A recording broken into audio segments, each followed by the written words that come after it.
Nomad. Glad you haven't gone soft since Bolivia.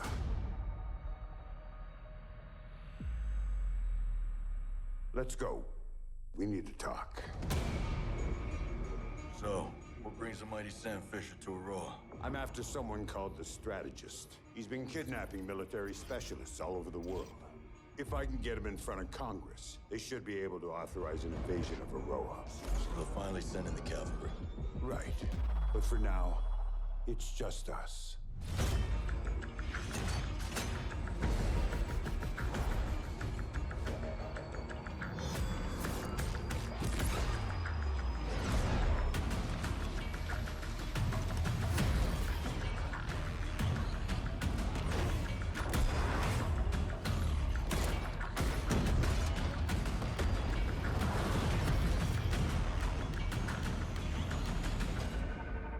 Wonderland requires vision. May I present Project Claw?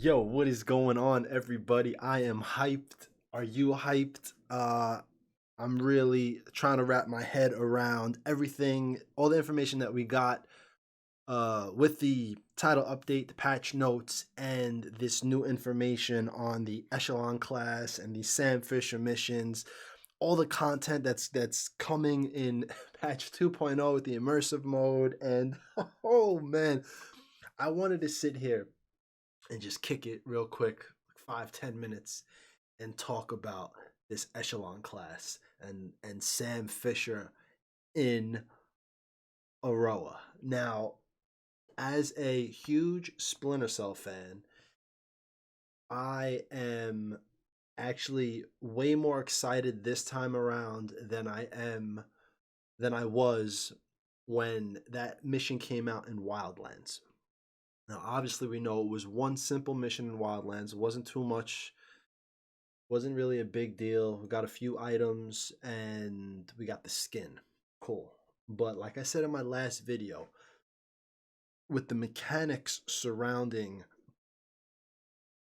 Breakpoint's gameplay, meaning the camera movement, I've discussed this. And the fact that this time around, we're getting an Echelon class for PvE with special abilities, special tools, and passive skills, which I still do not understand what that is going to be. I wanted to discuss with you all. I know it doesn't matter. We're going to play it tomorrow. We're going to be able to figure it out. But starting with the Reflex Shot. Auto aim with handgun when being detected. In my title update video, which I just posted, when I read this off, I put a little Metal Gear Solid 5 video when Snake gets seen, the reflex mode, and then I added a little Blacklist video, could have been Conviction as well, where you mark and execute, and it really reminds me of, like, reading this reminds me of the both of them combined into one. Is this obviously not the Metal Gear Solid, because it's just auto aim with the handgun when being detected, so it's not going to be the Metal Gear slow-mo. But when you are seen, it slows down so you could really get on target. But that's why I added the Splinter Cell footage, because it's more appropriate for what it was in Conviction and Blacklist. So, could you imagine now? You're in Aurora. You've been waiting for a Splinter Cell game for years. Yes, I know it's not a Splinter Cell game, but the ability to immerse yourself now in Aurora, the Sam Fisher skin, items, and abilities. I think this is going to breathe much needed life into this game from the Splinter Cell, from the people in the Splinter Cell community who are dying for a new Splinter Cell game. And I think a lot of people like myself who are waiting for so long for a Splinter Cell game are going to be able to scratch that itch that we've needed to scratch for so long now. The special ability, so let's say you're killing guys, your special ability goes up, boom, sonar vision. So now you could trigger filtered vision, regular wave pulses that highlight the silhouette of enemies. That's pretty cool. That's actually really useful when doing your little stealth infiltration missions. And it could also disturb drones. AoE and frequency of pulses reduced in PvP, whatever. So I want to know how it's going to disturb drones. I wonder if drones now, with the Echelon class, drones will become almost they'll like malfunction in the air, but they won't crash. They'll just malfunction. The drones, whether it's the big behemoth drones or whatnot, if you use a special ability, they'll kind of freak out and they won't be able to find you. So that would be really cool. Now, what I was thinking is that I know moving forward, new classes like this, as the developers really work on them and fine tune them, they're going to really make old classes feel irrelevant, obsolete perhaps. And I'm thinking of now the Panther class.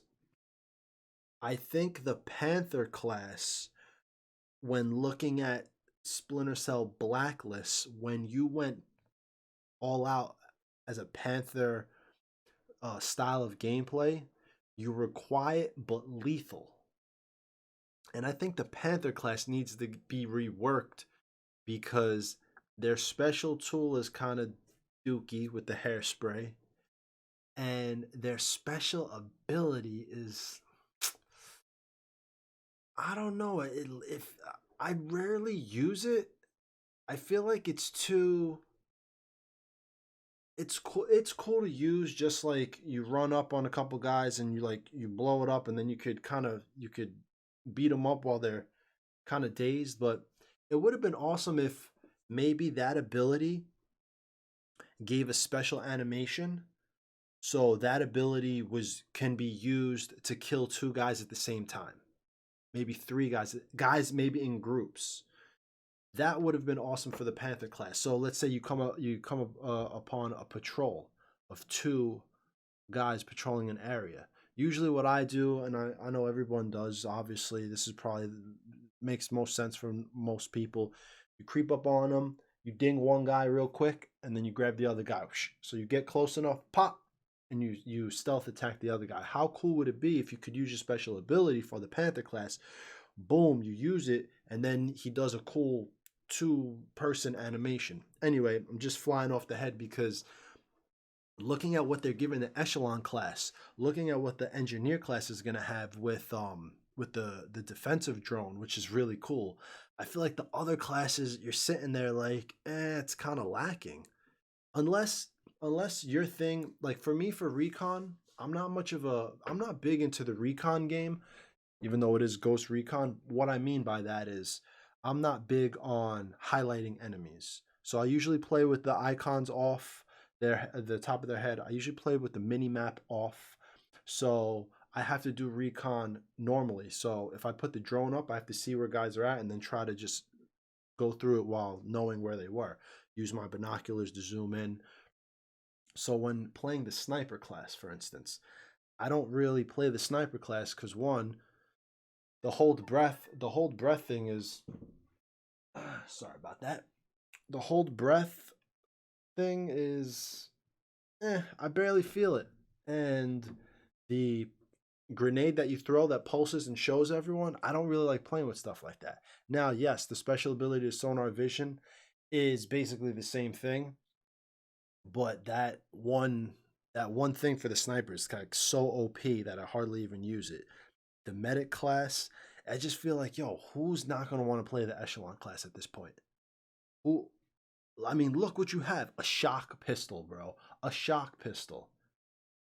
That's so awesome. You're gonna be walking around just shocking enemies. Eliminates enemies stealthily. Temporarily puts drones to sleep or stuns them if they've detected you. So now what they did here, their way of countering, because everybody's been saying, "Oh, I can't infiltrate bases. The drones are a pain in the ass. What the hell?" Ubisoft, this is their response for you.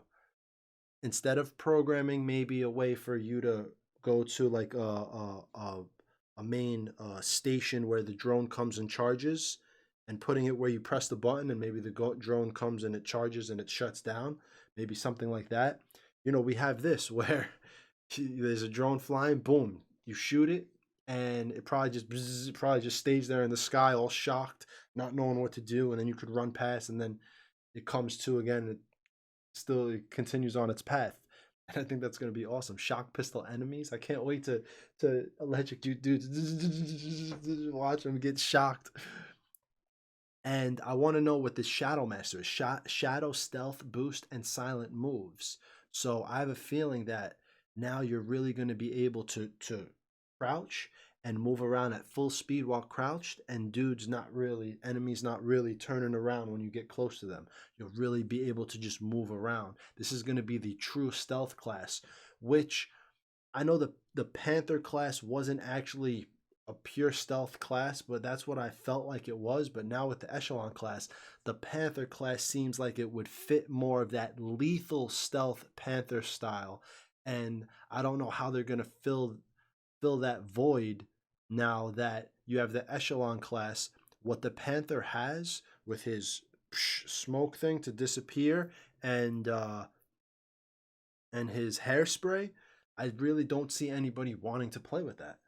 And you guys know I'm talking about mostly PvE, as far as playing PvE, immersive mode, things like that. And I mean, the engineer class, when I look at assault as well, the adrenaline for assault, I don't really ever use it. There's never a point in time where I feel like I need it. Maybe because I haven't been playing to the, like, if I was playing like a ghost mode with a permadeath, maybe that adrenaline would really help when you get in an oh shit situation because you don't want to die. So maybe if I held myself accountable with that type of playthrough, that would make more sense. And the adrenaline rush would actually live up to what it's supposed to be. But as far as these tools and abilities, the Echelon and Engineer class seem to overpower the other classes, in my opinion. Now, the Engineer class's class tool is very boring, but still having that defensive drone is fun. Kill a few dudes, boom, pop the drone. The Echelon class, creeping through, shocking people, put on your pulse, get a little recon of who's over here, through that wall. And this reflex shot, how is this going to work? I mean, it's literally the stealth class that's going to really make the Panther class feel so insufficient when it comes to stealthing around. I mean, this might be the most OP thing ever, and especially for people on consoles. I'm on PC. I could be moving and a guy could go, "Hey," and more often than not, I can accurately move quick and get a shot off. So I can imagine on console though that's gonna be really, really big. So anyway, and also for raids, the engineer class is super OP. Why bring anything else to the raid other than the engineer class? Other than if you want to get specific gear, which obviously everyone's gonna want to do. I have been looking for the gear sets. I was unable to find them. So the minute I find them, I'll make a video with it. The gear set for the Echelon class and the engineer class for the raids. So, but yeah, that's basically it. I wanted to really just sit here. I was really excited after seeing the trailer. I thought maybe I'd talk about a little bit about the classes afterwards, and really on how, as we move forward, uh, if this game would have been postponed 6 months and came out today, they would, like, with this content, with everything here, the Terminator event in the game, the Deep State in the game, and then they just have other ideas for their year one content, they would have killed it. They would have absolutely killed it. Or at least maybe they could have pushed this later on. But nah, you need the immersive mode, this Deep State, having Sam Fisher in it. You're kind of killing two birds with one stone. You would sell a Ghost Recon title, and you would have people saying, seeing the fact that, oh, Ghost Recon is launching, and there's there are Sam Fisher missions in the game right off the bat. Like, having this come out in October was really, really just pointless. Looking at the past 6 months now or so. But all right, so tomorrow's a big day. This next week is going to be a big week, 2, 3, 4 weeks, however long. It's going to be a lot of content for this game. I'll probably be pumping out a lot of videos, a lot of gameplay videos, getting out information for you guys. So come by, say what's up, watch the videos, kick it, hit me up in the comments. Let me know what you think about everything. I did release the patch notes video. If you didn't realize, it's on the channel, so just take a peek over. It's the video I just released before this one. It's really long, but as you know, I go through the entire patch notes. If you want to sit there and have me read it off, by all means, go watch it. If not, you could always go find the patch notes on Ubisoft's website for Ghost Recon. Yeah, I'm babbling at this point. I'm so excited. I'm actually excited for the past 6 months. We've been waiting here, like wanting content. I swear this shit better not suck. This better really be good. Oh, that's what I wanted to say. See, I had this in my head before I started this video. It's kind of funny too. I know you guys, towards the end of the videos, you guys probably make fun of me because I will literally say, all right guys, that's the end of the video, and then I'll talk for like 5 more minutes. It's because it's not scripted. I'm literally just BSing. But yo, did you guys realize that the story in the video we just watched, you realize that they said he's doing a mission to bring to Congress so they could get people on the island. You know what that's going to be, right? That's going to be year 2 or episode 3. Whenever they can get the AI teammates ready, that's going to be when they get onto the island. That's when you're gonna get AI teammates to take out into Aroa and start taking things over. It's leading up. They're leading up the story, and this is exactly what I said. I forget how long ago. Is that they're gonna develop a story to bring the AI teammates in. They're not just gonna plug and it's not gonna be like a plug and play. Like, oh, it's ready. Here, it's a title update. They're gonna make it so it goes through a story, and that's what it's gonna be. You're gonna capture this guy with Fisher. There's going to be a whole episode 3, and then I'm assuming after episode 3, or in episode 3, or if not year 2, we're going to get our AI teammates, and it's all going to come to fruition, and that's how they're going to do it. Okay, now I'm actually done after all the BSing and talking. Everyone, like I said, enjoy the rest of your night, and I will see you on the next video. Let me know what you think in the comments about what I just said, and that is all. All right, guys, peace.